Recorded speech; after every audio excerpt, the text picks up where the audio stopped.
आज सुबह मैं विजय केडिया जी का एक वीडियो देख रहा था जिसमें उन्होंने ट्रेन के यात्रियों के बिहेवियर को इन्वेस्टर के बिहेवियर से कंपेयर किया था। अब बड़ा अच्छा एग्जांपल है, सुनिए। मानिए कि आपको ट्रेन की यात्रा करनी है, ट्रेन 6:35 की है, तो जो कंफर्टेबल यात्री होता है वो 6 बजे आ जाता है और विंडो सीट पर आराम से बैठ जाता है। कुछ यात्री ऐसे होते हैं जो 6:30 पर पहुंचते हैं और पूरे रास्ते खड़े होकर यात्रा करते हैं। कुछ यात्री 6:35 पर पहुंचते हैं और फुटबोर्ड के ऊपर खड़े होकर यात्रा करते हैं। कुछ और हीरो टाइप के होते हैं जो आते हैं और फुटबोर्ड से सीधे छत पर चढ़ जाते हैं और कहते हैं अपन तो बिंदास हवा में यात्रा करेंगे।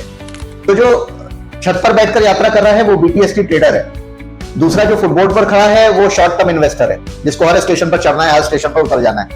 तीसरा जो खड़े होकर यात्रा कर रहा है वो मीडियम टर्म इन्वेस्टर है। और चौथा जो कंफर्टेबल विंडो सीट पर बैठा हुआ है वो लॉन्ग टर्म इन्वेस्टर है। अब एज्यूम करते हैं कि अगर कोई दुर्घटना घटती है या किसी तरीके का जर्क लगता है तो सबसे ज्यादा नुकसान किसको पहुंचता है? जो छत पर बैठा हुआ है। दूसरा शॉर्ट टर्म इन्वेस्टर जो फुटबोर्ड पर खड़ा हुआ है। तीसरा जो खड़े होकर यात्रा कर रहा है उसको भी एक जर्क लगता है। और सबसे कंफर्टेबल जो विंडो सीट पर बैठा हुआ है उसको सबसे कम जर्क लगता है। बहुत अच्छे एग्जांपल से उन्होंने इस चीज को समझाया है। आशा करता हूं आप भी समझ गए होंगे। निवेश के अच्छे सुझावों के लिए कृपया हमसे संपर्क करें, क्योंकि हम बनाते हैं आपका कल सुरक्षित।